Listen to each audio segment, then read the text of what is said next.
Hi, welcome back. I'm Dr. Patti, and today's video is part 2 to the adaptogens video that I made a few weeks ago. So make sure to check that out in the description box, or I'll try to link it in the cards in the eye up above if you didn't get a chance to watch that one. In that video, I go a little bit more in depth into talking about what adaptogens are and going into some of more of the adrenal supportive herbs that I really enjoy. You may have heard the term adaptogens and been wondering what it is. It's all over social media and online. And basically, adaptogens in a nutshell are herbs or medicinal mushrooms that help our body's resistance to stress. And who doesn't need that? I mean, give me all the adaptogens. We live in a very stressful world, and adaptogens are really great on so many different levels. But you may be a little bit confused about, should I take rhodiola? Should I take holy basil? I go over those in the initial video. So if you have questions about those, watch that video. But in today's video, I'm going to do another little guide to a few more adaptogen herbs that I really enjoy and use with my patients, and helping you to kind of differentiate their functions, because you might be a little bit confused about this whole umbrella topic of adaptogens. So let's get started. So one of the first ones that I really enjoy is one called Bacopa. Now, this is one that I used to take a lot in med school when I was studying for finals, because it's really good for brain fog and memory and focus and really having good attention. And so if you're dealing with those types of symptoms, if you've got thyroid issues or adrenal issues that is really affecting kind of brain focus, Bacopa is a good one to try. And of course, I just want to reiterate, this is in addition to a more complete treatment plan, because you do want to be addressing where is this coming from. But for kind of brain circulation, brain focus, Bacopa is a really, really excellent choice.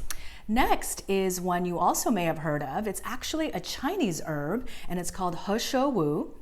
And this one is in Chinese medicine, a kidney tonic. In Western medicine, also an adaptogen, really good for the adrenals. And this is particularly good for hair loss, hair thinning, having new hair growth. And I witnessed this firsthand when I was in naturopathic medical school and doing my master's in Chinese medicine. One of my Chinese medicine professors had graying hair and a little bit of thinning hair, and he was taking a formula with Shou Wu in it, and he came to class one day and he was like, "Everybody look," and there was new hair growth on his scalp, new baby hairs that were all black, really growing in. And Dr. Angela and I have done a past video on different causes of hair thinning, so make sure to watch that if that's something you're experiencing, because it can be adrenals, it can be a mineral deficiency, it can be your thyroid, it can be anemia, so many different causes. So it's really important to address the underlying causes while you're taking some things to just kind of help boost the system. And kind of treat the, top layers of the onion, if you will.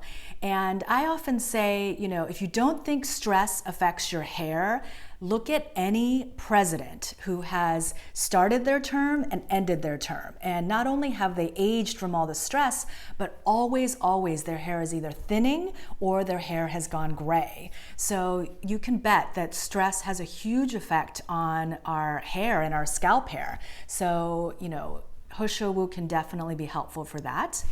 Third, one of my favorite adaptogens is actually a medicinal mushroom, and it's cordyceps. And cordyceps is so great if you're experiencing low energy. It's a really good energy boost, and I have a favorite brand that I use that actually is sold at health food stores, so I'll list it down below. Check in the description box. But cordyceps is so good if you're dealing with, again, thyroid, adrenal, hormonal issues, and having low energy. It's going to really help give you a little bit of energy. Also, it's a really good one for the immune system. So if you're feeling what I call that virally feeling, kind of achy, fluish, feverish, cordyceps is really good to help strengthen the immune system and kind of flush all that out. I will often take cordyceps if I'm traveling. Often when I'm traveling, just getting out of my routine and being exposed to different people, I might start to feel a little bit tired or a little bit fluey. And so I'll take some immune herbs and I'll often take cordyceps, and I find it to be very, very helpful. Another one is maca, and this is another one that is really popular all over social media, and I particularly wanted to talk about it because not only is it an adaptogen and really helps the immune system and our stress response and all the things that adaptogens do, but maca is particularly helpful for hormonal balance, and especially if you have estrogen that is starting to decline a little bit. So I have actually some very young patients, women in their 20s, 30s, who have, we've measured their hormones and their estrogen is quite low. I also have women who are perimenopausal or menopausal and their estrogen is starting to naturally decline. Maca can be very helpful for that. So if you're somebody who has estrogen dominance, you might want to think twice about only adding maca. Nothing is black or white. One, we have to address the root cause, and two, everything is about balance and looking at the body as a whole. So it's not about, oh, you have high estrogen, don't take maca.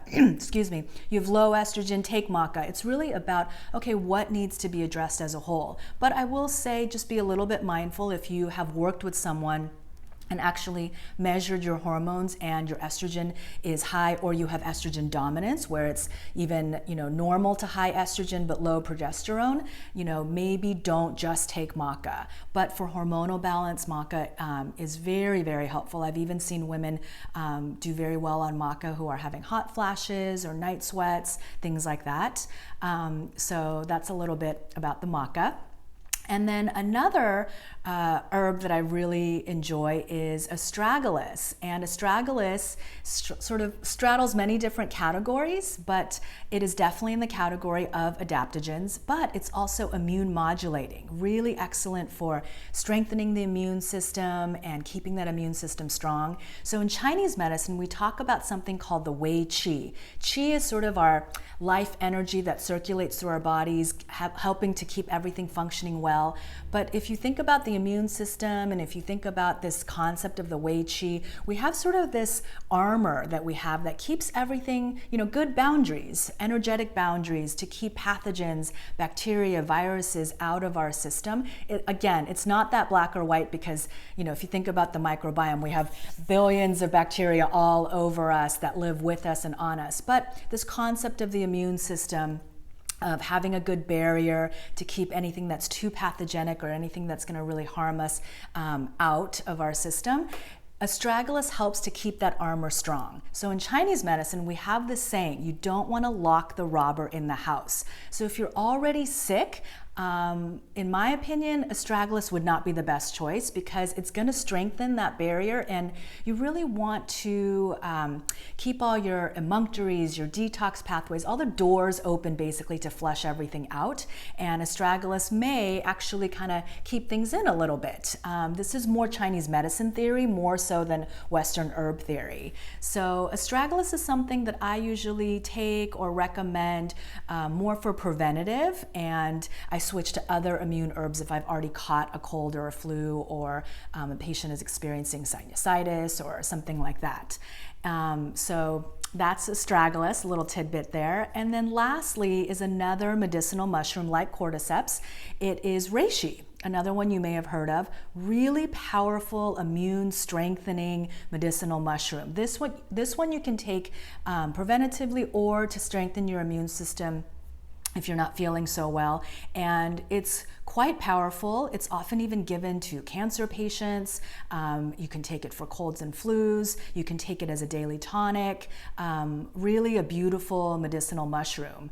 And I will link all of these below so that you don't have to remember all of this. And if there's any brands that I really enjoy, I will link those below as well. Some you can purchase just at your local health food store. There's a couple brands that I really enjoy. Other ones that are a little bit stronger and better that you can get through your doctor or through our dispensary. I will list that below. So this was a little bit of a quick and dirty guide just to help differentiate some of the other adaptogens and how they are categorized so that you can have a better fit for yourself as an individual. So I hope you found this video helpful. If you have any questions, please make sure to comment below. Please give it a thumbs up if you enjoyed it. And make sure to share with anyone you think might enjoy. And we'll be back soon with another video. And thank you so much, and I'll see you soon. Bye.